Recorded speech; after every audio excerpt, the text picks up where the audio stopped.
천여 명이나 되는 처첩을 거느리고 또 그들이 자기 나라에서 가지고 들어온 우상들을 섬기는 참 이 패역한 모습을 그의 말년에 보여주는, 그래서 하나님의 징계로 말미암아 이 솔로몬 왕국 하에 복속되어졌던 이런 일부 나라들이 이제 반역을 일으키고 배반을 하고, 또 솔로몬의 이런 충신이었었던 이런 여로보암이 또 이 반역을 하는 이런 그 비극적인 일들이 솔로몬 통치 말년에 일어납니다. 그러나 역대기서 기자는 바로 그 열왕기서의 11장의 그 솔로몬의 타락상의 내용을 송두리째 배제시킵니다.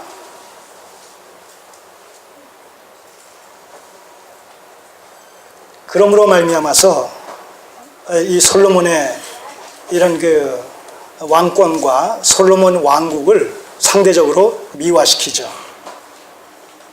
그것은 처음부터 역대기서 기자가 역대기서를 기록한 목적 자체가 열왕기서 기자의 열왕기서 기록 목적과 차이가 있기 때문에 그렇다는 말씀을 드리지 않았습니까? 예. 다시 말해서 역대기서 기자는 철저하게 다윗 언약의 근거에서 미래의 메시아의 왕국의 모습을 이제 끊임없이 다윗과 솔로몬 왕국을 통해서 독자들에게 보여줌으로 말미암아서 독자들로 하여금, 그 독자들이 누굽니까? 이 역대기서의 1차 독자들이 누구예요? 바빌론 70년 동안 포로 생활하다가 돌아온 그 이스라엘의 후손들이란 말입니다. 그렇기 때문에 그들로 하여금 이 다윗 언약에 약속되어진 미래의 메시아 왕국, 신다윗 왕국을 회복시키고 재건해야 된다라는 이 당위성에 대해서, 필요성에 대해서 계속 그 체근하고 촉구하고 고무시키기 위한 일환으로 이 다윗과 솔로몬 왕국의 긍정적인 측면만을 부각시켜서 보여주고 있는 것이란 말입니다. 그런 맥락 속에서 가장 솔로몬 통치의 치부 기간이었던 말년의 이 통치 내용을 과감하게 생략을 하고 그의 위대한 업적만을 이 9장에서 기록한 후에 이내 이 왕위의 바톤을 자기 아들 르호보암에게 넘겨주는 이런 그 내용으로 그의 40년 통치, 60평생의 삶을 일단락하는 것을 우리가 보게 됩니다. 자, 우리 하나하나 살펴보죠. 첫 번째 단락, 9장 1절에서 12절까지.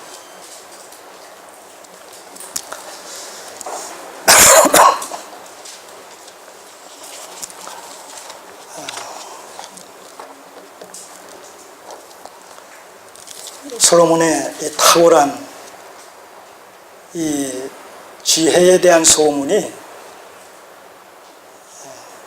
가나안을 중심으로 그 주변 나라까지 널리 전파가 된 모습을 우리가 본문을 통해서 살펴볼 수가 있습니다. 특별히 스바의 여왕, 왜 그런 영화도 있잖아요. 솔로몬과 시바의 여왕이라는 그런 영화가 그 전에 있었어요. 봤던 것 같은데 전혀 기억이 없어요. 내용이. 이 스바 또는 시바라는 나라는 지금의 예멘과 에티오피아 이쪽 지역이라고 합니다. 해상 무역을 활발하게 전개시켜서 아주 부강한 그런 그 나라였는데, 솔로몬의 이런 그 세력이 점점 확장되어지고 솔로몬 또한 주변 나라들과의 연대를 통해서 해상 무역에 관심을 갖고 해상무역을 통해서 상당한 수익금들을 벌어들이고 있는 이런 상황 속에서 불가피하게 이 스바 여왕과의 어떤 상업적인 경쟁 관계가 또 형성되어질 수밖에 없는 이런 상황 속에서 이 스바 여왕은 솔로몬에 대해서 자세히 그 내용들을 갖다가 그 탐지를 한 것 같아요. 그렇기 때문에 솔로몬에 대해서 많은 이런 그 지식을 가지고 사전 지식을 가지고 이야기거리를 가지고 이 솔로몬을 찾아오게 되는 이런 과정을 우리가 여기서 살펴보게 됩니다. 특별히 이 9장 1절에서 12절까지의 내용 속에서 하나님께서 솔로몬에게 주신 탁월한 신적인 이 지혜의 활용, 지혜가 적용되어지고 있는 이런 그 내용과 관련해서 이 9장은 저 앞에 1장에서 솔로몬이 그 기브온 산당에서 1000번제를 드린 후에 하나님께서 그것을 기쁘시게 연락하신 이런 상황 속에서 그에게 나타나시고 무엇을 주랴? 라고 질문하셨을 때 솔로몬은 무엇을 구했어요? 지혜를 구했단 말입니다. 그랬을 때 열왕기서를 보게 되면 그 솔로몬이 하나님 앞에 지혜를 구한 것이 하나님의 마음에 합했다, 이런 표현이 기록되어 있어요. 여러분, 우리가 하나님의 뜻대로 드리는 기도에 대해서 하나님께서 단순히 응답만 해주신다는 어떤 그 약속을 지키신다는 것이 아니라 우리가 하나님의 뜻대로 드리는 기도를 들으시면서 그렇게 기뻐하신다는 것이죠.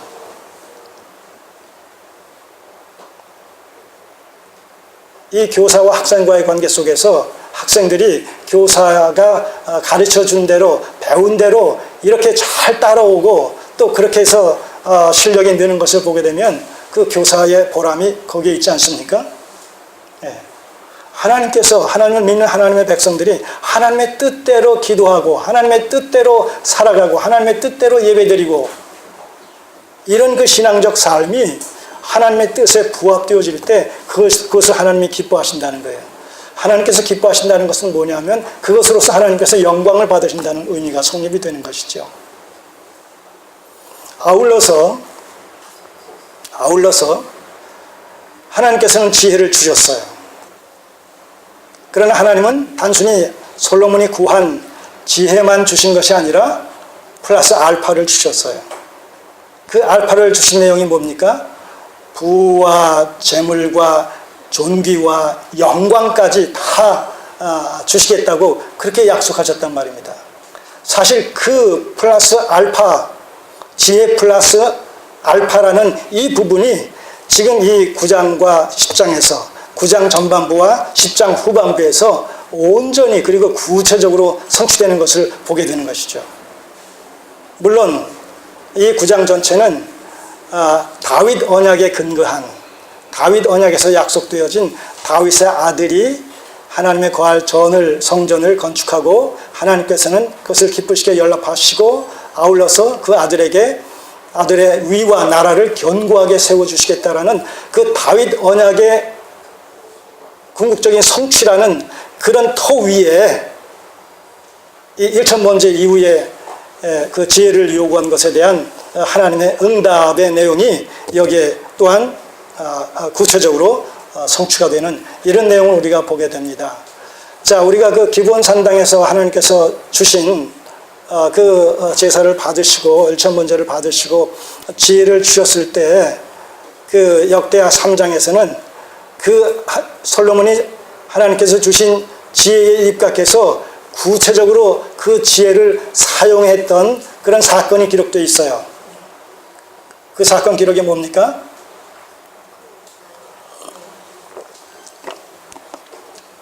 두 창기의 재판 사건 아닙니까?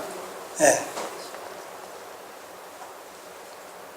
같은 집에 살고 있던 두 계집종이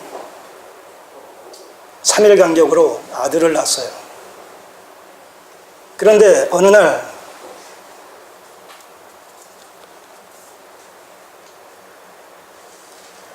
한 여인이 자기 아들을 잠자다가 아마 이리 뒤척 저리 뒤척하다가 어린애를 아마 압사시킨 것 같아요. 일어나서 보니까 자기 애가 죽었단 말이죠. 그러니까 슬며시 옆에 자고 있는 여인의 아이를 자기 자리에다 갖다 놓고 죽은 자기 아이는 그 자리에다 갖다 놨어요. 아침에 일어나 보니까 그런 상황을 목격하게 된 거예요.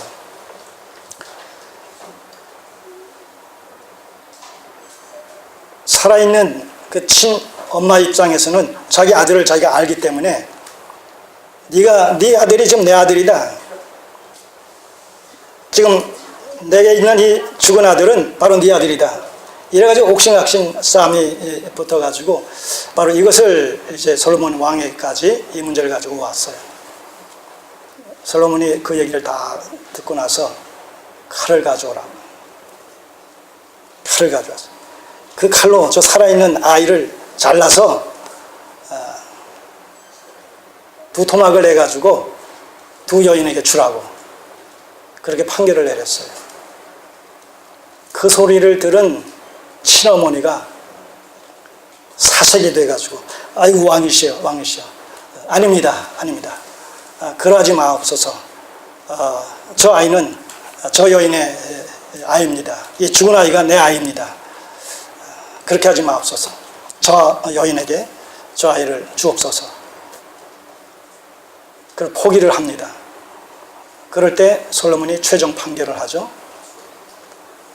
저 살아있는 아이의 친모는 바로 저 여인이다. 그 끝부분을 어떻게 매듭짓나 한번 보시죠. 열왕기상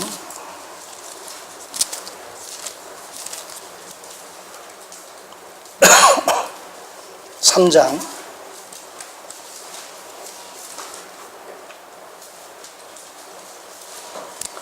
27절 열왕기상 3장 27절 28절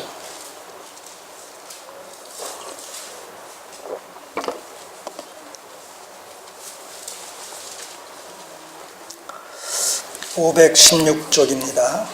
516쪽에 열왕기상 3장 17절 18절을 보시면 자 17절 보시면 왕이 17절이 아니라 27절 제가 안경 도수가 자꾸 약해져 가지고 27, 28절 끝절 두 절입니다. 왕이 대답하여 가로되 산 아들을 저 계집에게 주고 결코 죽이지 말라. 저가 그 어민이라 하매 온 이스라엘이 왕의 심리하여 판결함을 듣고 왕을 두려워하였으니 그 이유가 뭡니까? 이는 하나님의 지혜가 저의 속에 있어 판결함을 봄이더라. 자, 오늘 이 9장의 스바 여왕이 솔로몬의 탁월한 신적인 지혜의 소문을 듣고 찾아온 이 사건은 바로 이 사건에 솔로몬의 지혜가 구체적으로 적용되어진 이 재판 기록 사건의 연장선상에서 우리가 살펴볼 수 있는 내용입니다. 이해하시겠어요? 예. 다시 말해서 그렇게 하나님께서 솔로몬의 기도 응답으로 주신 지혜로 솔로몬 왕국을 하나님의 뜻에 합당하게 다스림으로 말미암아 솔로몬 왕국이 날로 부강하게 됐다.